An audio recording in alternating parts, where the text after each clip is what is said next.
আজ সকালে না রাহির বাবা ম্যাগি খেতে চেয়েছিল, তাই ওর জন্য ম্যাগি করলাম। আমি না আর ম্যাগিটা খেলাম না। অনেক দিন ধরে ইচ্ছা হচ্ছিল যে পাউরুটি আর বাটার খাবো। আমার জন্য বাটার আর পাউরুটি করলাম। তারপরে সকালে খাওয়া দাওয়া করে বিছানাটা চেঞ্জ করে দিচ্ছি। একটা ছোট বাচ্চা থাকলে বিছানার মধ্যে কত জিনিসপত্র থাকে, সেগুলো নামিয়ে বিছানাটা করাটা প্রচণ্ড কষ্টকর।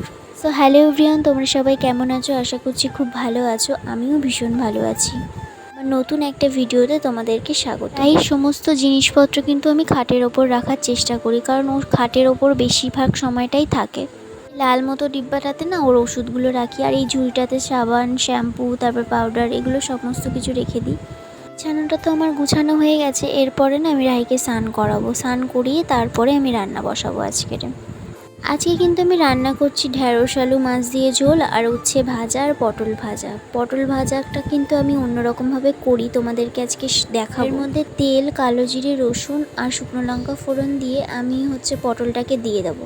তারপরে একটু নাড়ানাড়ি করার পরে নুন আর হলুদ দিয়ে ভেজে নেব। এভাবেই আমি পটল ভাজাটা করি। আমার খেতে খুবই ভালো লাগে এরকম পটল ভাজাটা। আমার ভিডিওটা কে কোথা থেকে দেখছো না অবশ্যই আমাকে কমেন্ট করো, আর আমার ভিডিওটা ভালো লাগলে কিন্তু লাইক, কমেন্ট, শেয়ার করবেন। আমার রান্না আজকে কমপ্লিট হয়ে গেছে। দেখো, পটল ভাজা করেছি, উচ্ছে ভাজা আর মাছের ঝোল আর ভাত।